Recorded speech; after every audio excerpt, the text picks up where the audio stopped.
সকালের টিফিন, বাচ্চাদের টিফিন, নিজেদের লাঞ্চ বক্স বা নিজেদের সকালের নাস্তা, এটা যখনই মন চাইবে স্বাস্থ্যকর একটা টিফিন হতে চলেছে বা স্বাস্থ্যকর একটা নাস্তা হতে চলেছে। আর তার থেকে বড় কথা, একদম কম সময়ের মধ্যে হবে আর তুলের মতো নরম হবে। আমার হাতের মধ্যে নেওয়া দেখেই তো বুঝতে পারছেন। তাহলে আপনারা দেখছেন সিমতাজ কিচেন। আর সিমতাজ কিচেনের রেসিপিগুলো কেমন হচ্ছে কমেন্ট করতে কিন্তু একদমই ভুলবেন না। তাহলে চলুন রেসিপিতে ফেরা যাক। তো এখানে আমি টক দই হাতের কাছে ছিল বলে এখানে 1/4 কাপ টক দই নিয়েছি। আপনারা কিন্তু টক দই ছাড়াও এই রেসিপিটা বানিয়ে নিতে পারেন, একই রকম রেজাল্ট পাবেন। তো যতটা তুলোর মতো নরম হবে, এতটা না হলেও কিন্তু খুব সফট হয়ে থাকবে। তো এখন আমি নিয়েছি 1/4 কাপ টক দইয়ের সঙ্গে 1 কাপ আটা, আর নিয়ে নিলাম 3 চামচ সুজি। আর এখানে যদি সুজি না থাকে শুধু আটা দিয়েও বানিয়ে নিতে পারেন। আর দিয়ে দেবো স্বাদ অনুযায়ী লবণ। লবণের পরিমাণটা খুব বেশি দেওয়া যাবে না, স্বাদ অনুযায়ী বুঝে দিতে হবে। এখন সমস্ত উপকরণগুলো মিশিয়ে নেব। আর এখানে বলেছি যদি হাতের কাছে টক দই থাকে তবেই দেবেন, তাহলে একদম নরম তুলোর মতো হবে। আর যদি বা টক দই না থাকে তাহলে নরম হবে, হয়তো তুলোর মতো নরম সেটা হবে না, কিন্তু নরম হবে। তো এখন আমি অল্প অল্প জল দিয়ে একটা ব্যাটার রেডি করে নেব। আর ব্যাটারটা কতটা ঘন বা কতটা পাতলা করবো সেটা তো অবশ্যই দেখিয়ে দেব। আর জলটা একবারে বেশি দিতে যাবেন না, তাহলে কিন্তু লাম্পস থেকে যাবে। এই অল্প অল্প জল দিয়ে ব্যাটারটা যদি করে নেওয়া যায় তাহলে লাম্পস ফ্রি ব্যাটার রেডি হয়ে যাবে। তো এদিকে ব্যাটারটা আমার রেডি হয়ে গেছে। এখন এটাকে সাইড করে রেখে দেব। আর এখন কিন্তু অনেকটাই ঘন আছে, যদি প্রয়োজন মনে হয় এখানে আমি আরও 1 থেকে 2 চামচ জল মিশিয়ে নেব। তো যখন বানাবো এটা রেস্টে রাখারও প্রয়োজন নেই। তো যেহেতু আমি একটা চাটনি তৈরি করব, সেই জন্য এটাকে সাইড করে রেখে দেবো। তো এখানে আমি ছোটো কাপ মেপে নিয়েছি, 1/4 কাপ মেপেই আমি জলটা নিয়েছিলাম। তো 4 কাপ জল নিয়েছি আর 1 থেকে 2 চামচ মতন জল নিয়েছি। তো টোটালি আমার 1 কাপ ময়দার জন্য 1 কাপ জল লেগেছে।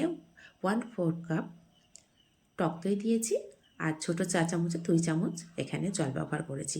টোটাল 1 কাপ 2 চামচ জল ব্যবহার করেছি। জলের পরিমাণটা অবশ্যই কম বেশি লাগতে পারে। তো এখন ব্যাটারটাকে খুব ভালো করে রেডি করে নিয়েছি, নিয়ে এটাকে সাইড করে রেখে দেবো। দিয়ে দেখি গ্যাসের ওপর একটা কড়া বসিয়ে দিয়েছি।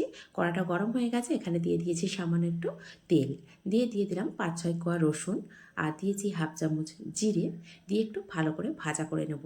আর এই পর্যায়ে ফ্লেমটাকে না একদম লো করে রাখতে হবে, এতে করে জিরেটা দিয়েছি, জিরেটা কিন্তু পুড়ে যাবে না। আর রসুনের কালারটাও ভীষণ সুন্দর আসবে। কালারটা দেখুন, রসুনের কত সুন্দর একটা কালার চলে এসেছে। আর এখানে দিয়েছি একটা পেঁয়াজ স্লাইস করে কেটে দিয়েছি, আর একটা কাঁচা লঙ্কা দিয়েছি। যেহেতু আমি এই চাটনিটা একদম সামান্য পরিমাণে করছি, সেই জন্য একটা লঙ্কা আমার কাছে যথেষ্ট লেগেছে। আর একটা লঙ্কা দেখবেন প্রচুর পরিমাণে ঝাল হয়, তো আমি যে লঙ্কাটা নিয়েছি না প্রচুর পরিমাণে ঝাল ছিল, সেই জন্য আমি এখানে একটা ব্যবহার করেছি। আর একটা বড় সাইজের টমেটোকে আমি এইভাবে কেটে নিয়েছি, নিয়ে দিয়েছি, দিয়ে একটু এইভাবে হালকাভাবে ভাজা করে নেব। আর একটু লবণ দিয়ে দেব। লবণটা দেওয়ার জন্য কী হবে, টমেটোটা খুব সহজে নরম হয়ে যাবে। তো একটু নাড়াচাড়া করে নিয়েছি, আর টমেটো থেকে কিন্তু সামান্য একটু জল ছাড়তে শুরু করে দিয়েছে। আর এখানে দিয়ে দিলাম হাফ চামচ চিনি। এটা টমেটো আর যে রসুন পেঁয়াজ দিয়েছি এর টেস্টটাকে ব্যালেন্স করবে, সামান্য একটু চিনি দিয়ে দেখবেন। আর এই রেসিপিটা না ভীষণ ভালো লাগে, আপনারা একবার হলেও কিন্তু ট্রাই করতে পারেন। আর এই চাটনিটা যদি মনে করেন সকালে নাস্তা করবেন, সেই সময় চাটনিটা করার ঝামেলা, সেক্ষেত্রে চাটনিটা আগের দিন রাত্রে বানিয়ে ফ্রিজেও রেখে দিতে পারেন। এখন ঢাকা দিয়ে আমি 5 থেকে 7 মিনিট রেখে দিয়েছিলাম। তো দেওয়ার পরে টমেটোটা কিন্তু একদমই গলে গেছে। তো ঠিক এই পর্যায়ে আমি নামিয়ে নেব, ঠান্ডা করে নেব। খুব বেশি নরমও করার প্রয়োজন নেই। আর এই পর্যায়ে যদি মনে করেন 1 থেকে 2 চামচ জল দেবেন, তাহলে চাটনিটা একটু পাতলা হবে। তো আমি এখানে কোনো জল ব্যবহার করব না, কতটা ঘন বা কতটা পাতলা করেছি সেটা তো অবশ্যই দেখিয়ে দেবো। এদিকে ব্যাটারটা নিয়ে নিয়েছি, নিয়ে এখানে আমি একটা ইনো নিয়েছি। এখানে আপনাদের হাতের কাছে যদি বেকিং সোডা বা বেকিং পাউডার থাকে সেক্ষেত্রে আপনারা অবশ্যই দিতে পারেন। তো এখানে আমি একটা ইনোর প্যাকেট পুরো নিয়ে নিয়েছি, নিয়ে এখন খুব ভালো করে মিশিয়ে নিচ্ছি হালকা হাতে। আর ভালো করে মেশানোর পরে দেখুন কতটা ফ্লপি ভাব চলে এসেছে। এদিকে গ্যাসের ওপর একটা কড়াও বসিয়ে দিয়েছি, কড়াটাকে গরম করে নিচ্ছি। তো কড়াটা আমার ভালো করে গরম হয়ে গেছে। এখন এখানে আমি সামান্য একটু 1 থেকে 2 ফোঁটা তেল দেবো। বলেছিলাম না একদম অয়েল ফ্রি, তো সামান্য প্রথমে যদি কড়া থেকে প্রথম রুটিটা না ওঠে সেই জন্য সামান্য একটু তেল দিচ্ছি।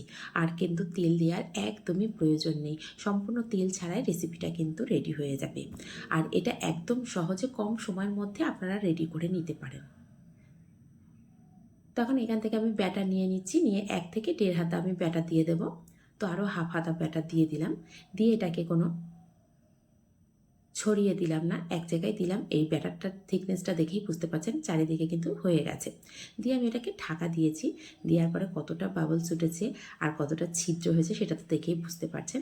এখন ওপর থেকে শুকনো হয়ে গেলে এটাকে উল্টে পাল্টে নেব না, এইভাবেই তুলে নেব। আর কালারটা কত সুন্দর হয়েছে সেটা তো অবশ্যই দেখিয়ে দেব। খুব সহজভাবে কিন্তু রেসিপিটা তৈরি করে নিতে পারেন। দেখুন কালারটা কতটা সুন্দর হয়েছে। আর এখানে বলে রাখি, ফ্লেমটা কিন্তু একদম লো করে রাখতে হবে বা মিডিয়াম টু লো করে রাখতে হবে। মিডিয়ামে রাখলে নিচের দিক থেকে শক্ত হয়ে যাবে, সেক্ষেত্রে ভালো লাগবে না।